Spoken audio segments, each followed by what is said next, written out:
घनानंद रीति काल के रीति मुक्त कवि, वेरी गुड, बहुत बढ़िया। स्वच्छंदतावादी कवि कहे जाते हैं क्योंकि इन्होंने अपनी कविता को किसी रीति में बांधा नहीं था। और हमने एक चीज देखी थी कि इनकी जो कविता और इनकी जो सवैये हैं उसमें प्रेम की गहरी अनुभूति हमको देखने को मिलती है, क्योंकि इन्होंने उस प्रेम को खुद किया था। और चूंकि इनको प्रेम में असफलता मिली थी, इसलिए इनकी कविता में हमको विरह वेदना भी बहुत गहराई से, उसकी तीस, वो प्रेम की जो पीर है, जो पीड़ा है, वो पीड़ा की अनुभूति भी हमें बड़ी गहराई से अभिव्यंजित होती हुई दिखाई दे रही है। तो हम इनके कई सारे कविता सवैये पढ़ चुके थे। आज जो हम पढ़ रहे हैं उसमें भी वही तीस आपको देखने को मिलेगी। ध्यान से देखिए। जासो प्रीत ताही निठुराई सो निपट नेह, जासो प्रीत ताही निठुराई सो निपटे नेह, कैसे करी जिए की जरन सो जताई है, और महानिर दही दही कैसे के जीवाऊं जीव, और वेदन की बड़वारी कहाँ लो दोहराई है, दुखन को बखान करे भिको रस ना के होते, और ऐसे कहूँ वाको मुख देखन न पाइए, और रहने दिन चैन को ना लेस कहूँ पाइए भाग। देखो इस लाइन में आपको उनकी विकलता, उनकी व्यवस्था, व्याकुलता दिख रही है। रहने दिन चैन को ना लेस, रात और दिन भी चैन का लेश मात्र भी मुझे प्राप्त नहीं है। तो रहने दिन चैन को ना लेस कहूँ पाए भाग, और आपने ही ऐसे दोष काहे धो लगाई है। घनानंद कह रहे हैं यहाँ पर, मैं आपको थोड़ी कहानी बता चुकी हूँ, आपको पूरी कहानी मालूम है अच्छी तरीके से, कि जो घनानंद है उनको सुजान से बहुत प्रेम था, लेकिन सुजान ने इनके प्रेम निवेदन को अस्वीकार कर लिया था, और बड़ी निष्ठुरता के साथ उसने घनानंद के प्रेम के लिए इनकार कर दिया था। तो उनकी जो प्रेमिका है सुजान, वो बहुत ही निष्ठुर है, जो कि घनानंद के प्रेम को बिल्कुल भी समझ नहीं पा रही है, उनके निवेदन को स्वीकार नहीं कर पा रही है। तो कह रहे जासो प्रीत ताही निठराई सो निपटे ने, मेरा जो प्रेम है वो तो निपट, निष्कलंक, निष्कपट है, और भरपूर प्रेम है सुजान के प्रति, उससे मेरा बहुत प्रेम है, लेकिन वही मुझसे क्या कर रही है, निठुराई कर रही है, मुझे निष्ठुरता दिखा रही है, कठोरता दिखा रही है। तो जासो प्रीत, जिससे मैंने इतना प्रेम किया, ताही निठुराई, वही मेरे प्रति क्या हो गई है, निष्ठुर हो गई है, बहुत ज्यादा कठोर हो गई है, मेरे प्रेम निवेदन पर ध्यान नहीं दे रही है, और ना ही मेरी पीड़ा को खत्म करने की कोई कोशिश कर रही है। जबकि मेरा जो प्रेम है वो बिल्कुल निष्कपट है, और प्रेम, जो मेरा प्रेम है वो निखालिस प्रेम है, शुद्ध प्रेम है उसके प्रति। कैसे करी जिए की जरिन सो जताइए। अब देखो यहाँ मैंने आपको बार बार बताया कि घनानंद की प्रेम की जो विवशता है, क्योंकि वो प्रेम में एकनिष्ठ है, वो एक ही से ही प्रेम कर रहे हैं, उनकी प्रेम में एक निष्ठा देखने को मिल रही है। जगह जगह अलग अलग जगह वो अपने प्रेम में, मतलब कोई परिवर्तन नहीं है, उनके प्रेम का जो आलम्बन है वो केवल सुजान ही है। तो कैसे करी, मैं कैसे करूं, अपने मन को कैसे समझाऊं, जीर्ण सो जताइए, और किसको मैं अपने प्रेम की इस वेदना को, जिस वेदना में, जिस प्रेम की पीड़ा में मेरा हृदय जल रहा है, मेरे इस हृदय की जलन को मैं किसको और कैसे दिखाऊं। व्यवस्था बताइए, किसको दिखाऊं अपने प्रेम की इस निष्ठुरता को, अपनी प्रेमिका की इस निष्ठुरता को मैं कैसे, अपने प्रेम की जलन को किसको दिखाऊं, जिससे मुझे थोड़ा सा चैन मिल जाए। महानिर्दयी कैसे कि जीवाऊं जीव, और कैसा वो निर्दय हो गया है, जो मेरा प्रेमी है वो कितना निर्दयी हो गया है, मैं अपने आप को कैसे जिंदा रखूं। जीवाऊं जीव मतलब मैं अपने जीव को जिंदा कैसे रखूं, अर्थात वो जो मेरी प्रेमिका है वो तो मेरा प्राण है, और उसी ने निष्ठुरता दिखाई है, वही उसने मुझसे मुंह मोड़ लिया है, मैं उसकी इस निष्ठुरता के कारण अपने आप को कैसे जीवित रखूं, क्योंकि वो मेरी प्राण है, और प्राण ही मेरे पास नहीं है, तो मैं अपने जीव को जिंदा कैसे रखूं। क्योंकि यहाँ पे घनानंद को अपने जीने का एकमात्र सहारा अपनी प्रेमिका सुजान ही दिखाई दे रही है। वेदनी को बड़वारी कहाँ लो दोहराइए, और उसकी जो निष्ठुरता है वो मेरे वेदना को, मेरे कष्ट को और ज्यादा बढ़ा रही है। मैं अपनी इस वेदना को कहाँ जाके छुपाऊं, किससे छुपाऊं और कैसे छिपाऊं। दुख को बखान कर बेको रस ना के हो, मैं अपने, देखो हम अपनी जीव के माध्यम से अपने मन की भावना को कह सकते हैं। तो घनानंद कह रहे हैं कि जो मेरी जीव है, मेरी जो रचना, रचना माने जीव, मेरी जो रचना है वो मेरे दुख का बखान कर रही है, और मेरी जीव की एक आकांक्षा है, केवल दुख का बखान करने से मेरा दुख खत्म नहीं हो जाता। मेरी एक आकांक्षा और है, क्या है, कि मेरे नेत्रों को मेरे सुजान के दर्शन हो जाए।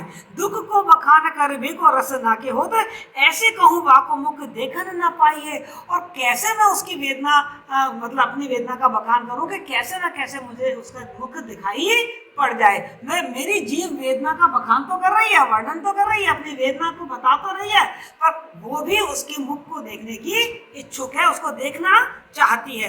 रैन दिन चैन को न ले से कहूँ पे ये भाग, और आपने ही ऐसे दोष कहीं दो लगाई है। और मुझे रात और दिन इतनी बेचैनी है, इतनी व्याकुलता है, लेश मात्र भी मुझे चैन नहीं है। मैं कहाँ जाऊं, कहाँ भाग जाऊं। और इस मेरी जो विरह दशा है, जो मेरी इतनी चिंतनीय अवस्था है, इसका दोष लोग मुझ पर मोड़ रहे हैं, मुझे दोषी ठहरा रहे हैं। वो कह रहे हैं मैं कहाँ दोषी हूँ इसके लिए दोषी तो कौन है? मेरी प्रेमिका की जो कठोरता है, जो उसकी निष्ठुरता है, वो इसकी दोषी है। मैंने प्रेम किया है, ये मेरा दोष नहीं है। पर सारी दुनिया दोष किस पर मढ़ रही है? मेरे ऊपर इसका दोष मढ़ रही है कि तुम्हारे ही दोष के कारण तुम्हारी इतनी चिंतनीय अवस्था बनी हुई है। क्लियर? भाषा में बताई चुकी हूँ आपको, ब्रज भाषा है। छंद अलंकार सब एक बार में आपको बता चुकी हूँ। आगे देखिए, मीत सुजान अनीत करो जिन हाहा न हुजिए मोहि हमोई, और दीठी को और कहूँ नहीं ठोर, फिर दृग रावरे रूप को धोई, और एक विलास की टेक गहे लगी, आस रहे बस प्राण बटोही, हो घनानंद जीवन मूल दई कत प्यासा ने मारत मोहि। बड़ा रूपक अलंकार और श्रेष्ठ अलंकार का बहुत ही सुंदर वर्णन हमको यहाँ देखने को मिलेगा। वही निष्ठुरता की बात हो रही है, वही आकुलता और व्याकुलता की बात हो रही है। मीत माने मित्र, सुजान अनीत करो जिन, मतलब हे सुजान तुम मेरी मित्र हो, मैंने तुमसे प्रेम किया है, तुम मेरे साथ ये अन्याय मत करो। ये अन्याय है ना कि मैं तुमसे प्रेम करता हूँ, पर तुम प्रेम का जो प्रतिदान है उसमें मुझे प्रेम नहीं दे रही हो। तो ये क्या है? तुम्हारी अनीति है, मेरे प्रति क्या है? ये अन्याय है। तुम मेरे साथ ये अन्याय मत करिए। हाहा न हुजिए मोहि अमोहि, और वो हाहा एक तरीके का एक ध्वनात्मक चिन्ह है, जिसमें हम निवेदन कर रहे होते हैं, किसी की हाहा खा रहे होते हैं, अर्थात बुरी तरीके से किसी से प्रार्थना अनुनय विनय कर रहे होते हैं। तो घनानंद अनुनय विनय कर रहे हैं अपने प्रेम निवेदन के लिए। हुजिए मोहि अमोहि, मैं तो तुम्हारे मोह में डूब चुका हूँ, तुम मेरे प्रति मोहविहीन मत हो। मतलब मैं जब तुम्हारे मोह में डूब चुका हूँ तो तुम मेरे प्रति विमोहित, तुम भी मोहित हो, तुम मेरे से अमोह मत दिखाओ। दीठी को और कहूँ नहीं ठोर, और फिर वो अपनी व्यवस्था बता रहे हैं घनानंद, कह रहे मैं क्या करूं, मेरी आंखों को और कोई स्थान ही नहीं मिलता देखने का, मेरी आंखें तो सिर्फ तुम्हें ही देखती रहती हैं, मेरी आंखें किसी और स्थान को देखना ही नहीं चाहती। दीठी माने दृष्टि, दीठी को और कहूँ नहीं ठोर, इस दृष्टि को कहीं और ठोर ही नहीं है, और कोई स्थान ही नहीं है, केवल एक जगह ही जाकर मेरी दृष्टि टिक जाती है। और कौन? वो अजान की जो रूप सृष्टि है, जो रूप माधुरी है, जो उसका सौंदर्य है, वहीं पर मेरी दृष्टि टिकती है, और कहीं मेरी दृष्टि टिक ही नहीं पाती। कोई प्रेम की एक निष्ठता। फिर दृग रावरे रूप की धोई, और फिर कर मेरे जो आंख है, दृग मानी आंखें, फिर कर मेरी आंखें तुम्हारे रूप के प्रति ही आकर समर्पित हो जाती हैं, किसी और की प्रति, मतलब किसी और को देखना नहीं चाहती। किसी और को देखने की मैं इच्छा भी करूं तो मेरी आंखें विद्रोह कर जाती हैं, द्रोह कर जाती हैं, लेकिन तुम्हारे दृष्टि की ओर बार बार फिरकर चली आती हैं। एक विलास की टेक गहे लगी, आस रहे बस प्राण बटोही। और घनानंद ने कहा है प्रेम बटोही, प्राण बटोही, इसमें रूपक अलंकार है। प्राणों को पथिक बताया है। प्राणों को क्या बताया? पथिक। जैसे कोई पथिक होता है, कोई यात्री होता है, तो वो अपनी मंजिल की राह में चलते ही चला जाता है कि कभी तो मंजिल मिलेगी।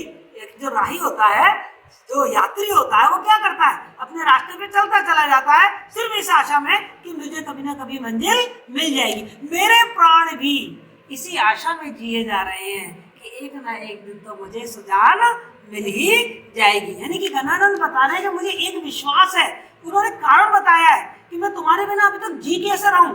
वैसे तो तुम मेरी प्राण हो, तुम्हारे बिना मैं जी नहीं पाऊंगा, लेकिन फिर भी मैं जी रहा हूँ। उसका कारण क्या है कि मेरी जो प्राण रूपी जो बटोई है ना, उनको सुजान रूपी मंजिल की अभी भी आशा है कि एक ना एक दिन सुजान मेरे प्रेम को स्वीकार कर लेगी।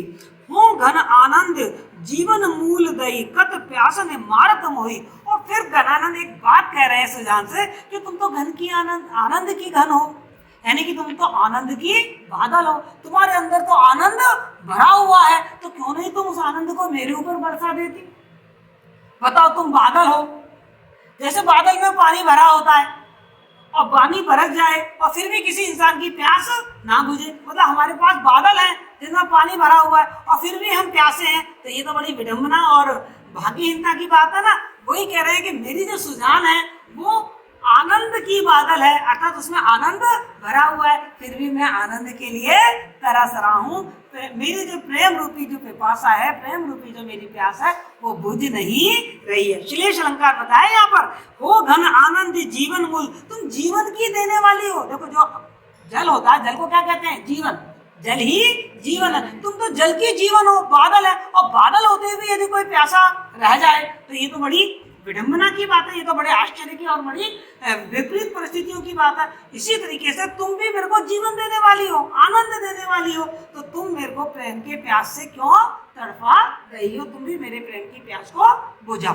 तो इस तरीके से यहाँ पे हमने श्लेष अलंकार देखा, यमक क्या कहते हैं अपने रूपक अलंकार देखा, अंत अनुप्रास अलंकार और अनुप्रास अलंकार तो आपको जगह जगह दिखाई दे रहा है। इसी के साथ आज हम घनानंद को खत्म कर रहे हैं। मैंने आपको घनानंद की सारी काव्यगत विशेषताएं बताई है, और काव्यगत विशेषताओं में जब आप उदाहरण देंगे कि उनकी विरहानुभूति या प्रेम की निष्ठता या स्वतंत्रतावादी उनकी प्रवृत्ति, तो ये सब उदाहरण आप कहाँ से देंगे? जो आपने ये कवित्व और सवैये पढ़े हैं, यहीं से आप 2 लाइन 4 लाइन के उदाहरण देकर स्पष्ट कर सकते हैं उनकी काव्यगत विशेषता। मान लो जैसे आप जब उनकी कलागत विशेषता की बात करते हैं, कलागत विशेषता में जब आपने बताया कि उन्होंने रूपक अलंकार और श्लेष अलंकार का बड़ा सुंदर प्रयोग किया, तो ये उदाहरण दे दीजिए।